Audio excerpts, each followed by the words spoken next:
Welcome to Dassault Systems 3D Experience Forum in Adelaide, Australia, and I'm delighted now to be joined by Pierre Marchedet.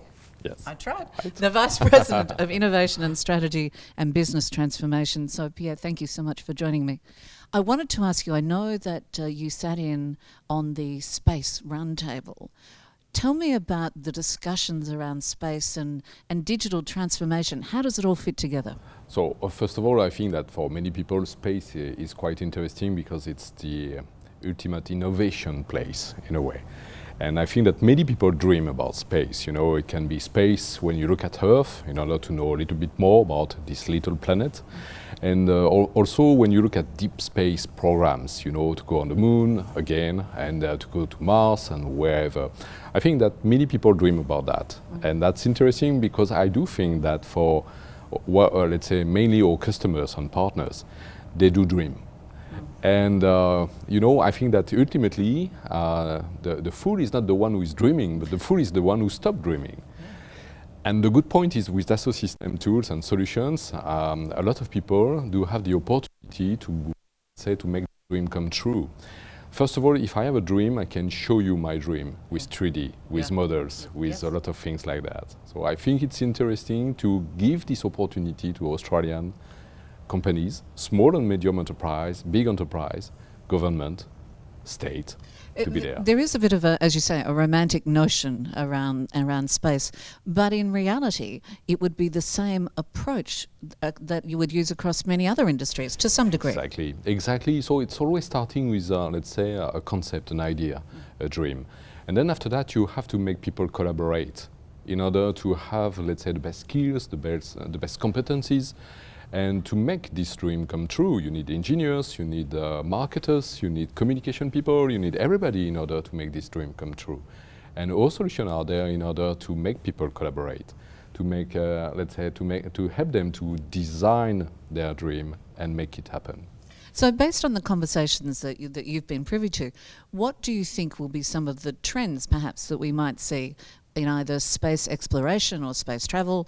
What does the future look like? So the interesting point is, if you look at what happened during the past 5 years, we did see many companies which were not there 10 years ago.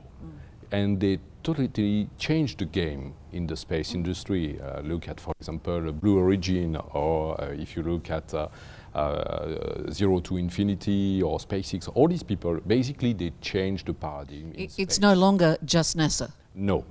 Yeah. And you don't have to start with, let's say, a legacy based on, let's say, a number of years of experience. It's always good to have experience, of course. But something which is very interesting for Australia right now is you can start now thinking about space without these 30 years, 40 years, 50 years of legacy. You can really consider going, let's say, in space or have, let's say, a space industry without having this path, very long and very tough. And that's because of how we can now use data? Exactly. You can use data, you can use the collaboration, you can use also tools which are more and more powerful in order to design new systems. If you want to go in space, you can create, let's say, a launcher, a rocket, or whatever, using a lot of information which are already there. And so when you look at the young students around the globe, but also here in Adelaide and in South Australia, what fire would you like to flame within them to get them as excited as clearly the team at Dassault Systems are? So, interesting point, you know, I had the opportunity to meet the team at Blue Origin. So Blue Origin is a company owned by Jeff Bezos, the Amazon owner. And when I went there in the Mojave Desert, you know, I faced a young student coming from the MIT and quite old engineers who worked on the Apollo 11. Yeah.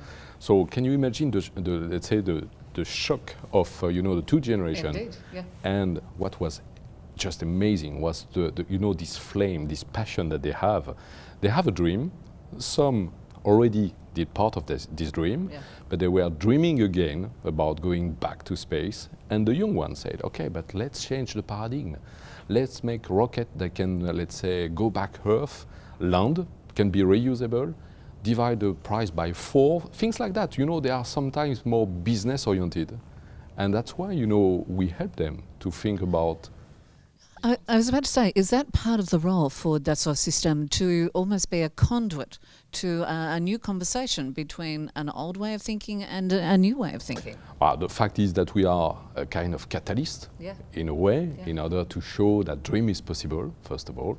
The technology is there, but we are not dealing only with engineers. I think that the purpose that we have in Dassault System, led by Bernard Charlet, so president and chairman, is very interesting. It's how to harmonize product, nature, and life. So we have to give the opportunity to people about creating something new, let's say from scratch sometime.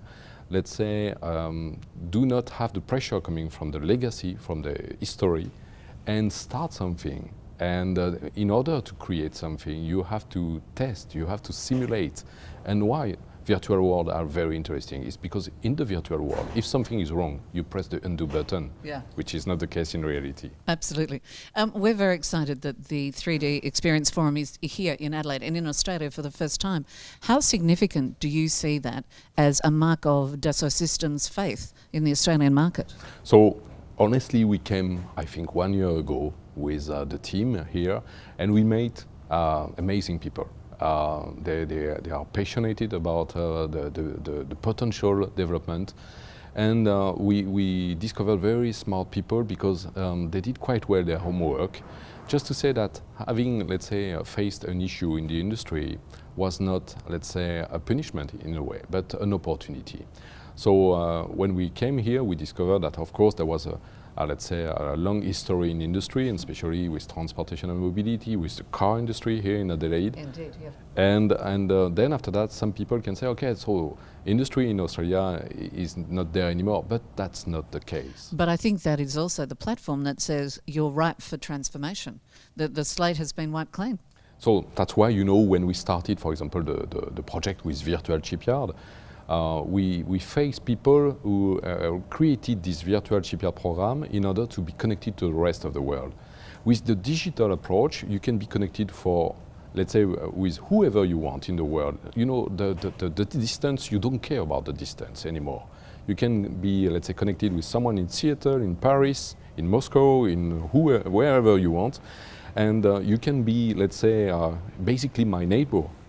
Working, let's say, with me on a specific project or program. So that's why this digital transformation was very important, to be connected to the world with the best-in-class technologies. Pierre, it is fascinating. So the smaller the world gets, the more connected we become. Thank you so much for your time today. I really appreciate the chat. You're welcome. Thank you.